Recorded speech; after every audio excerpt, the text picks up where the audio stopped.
नमस्कार दोस्तों, witty wire Hindi में आपका स्वागत है। जब हम शनिदेव का नाम सुनते हैं तो हमारे मन में न्याय और कर्मफल की छवि उभरती है। लेकिन क्या आपने कभी सोचा है कि न्याय के इस देवता का जन्म कैसे हुआ? उनके जन्म के पीछे एक ऐसी गाथा छिपी है जिसमें प्रेम, त्याग और एक गहरा रहस्य समाया हुआ है। आज हम उस कहानी को विस्तार से जानेंगे जिसने शनिदेव के व्यक्तित्व की नींव रखी। सृष्टि के आरंभ में देवताओं के महान शिल्पकार विश्वकर्मा का नाम हर लोक में गूंजता था। ऐसे महान पिता के घर एक पुत्री का जन्म हुआ जिसका नाम था संज्ञा। संज्ञा अपनी सुंदरता और सौम्यता के लिए प्रसिद्ध थीं, मानो वो स्वयं चंद्रमा की कलाओं से बनी हों। उनका व्यक्तित्व शांत और निर्मल था। जब संज्ञा विवाह योग्य हुई तो विश्वकर्मा ने अपनी प्रिय पुत्री का विवाह देवताओं के राजा और ऊर्जा के स्वामी सूर्यदेव से किया। सूर्यदेव का तेज, प्रकाश और ऊर्जा का भंडार था, लेकिन उनका यही प्रचंड तेज संज्ञा के लिए असहनीय बन गया। विवाह के बाद जब संज्ञा सूर्यलोक में अपने पति के साथ रहने लगी तो उन्हें हर पल असहज महसूस होता था।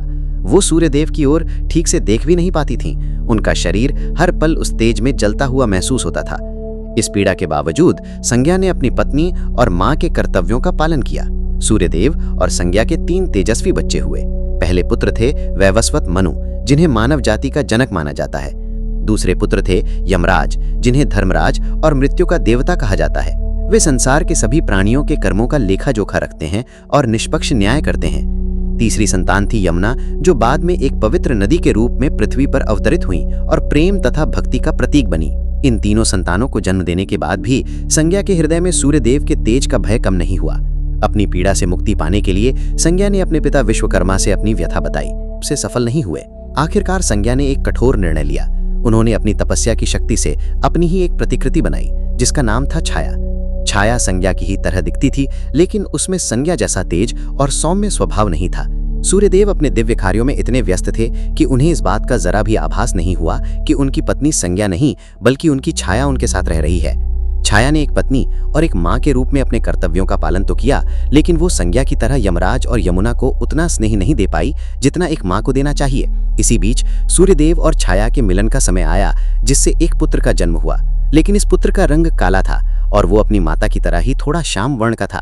ये देखकर सूर्यदेव को संदेह हुआ। उन्होंने क्रोध में आकर छाया को अपमानित किया और उस पुत्र को अपना मानने से इनकार कर दिया। इसी अपमान ने इस पुत्र के मन में न्याय और निष्पक्षता की भावना को जगाया और यही पुत्र आगे चलकर शनिदेव के नाम से विख्यात हुए। तो दोस्तों, ये थी शनिदेव के जन्म की अनसुनी गाथा, जो हमें सिखाती है कि कैसे एक अपमान और त्याग की कहानी ने एक ऐसे देवता को जन्म दिया जो हर प्राणी के कर्मों का निष्पक्ष न्याय करता है। आपको ये कहानी कैसी लगी, हमें कमेंट बॉक्स में जरूर बताएं। मिलते हैं अगली वीडियो में।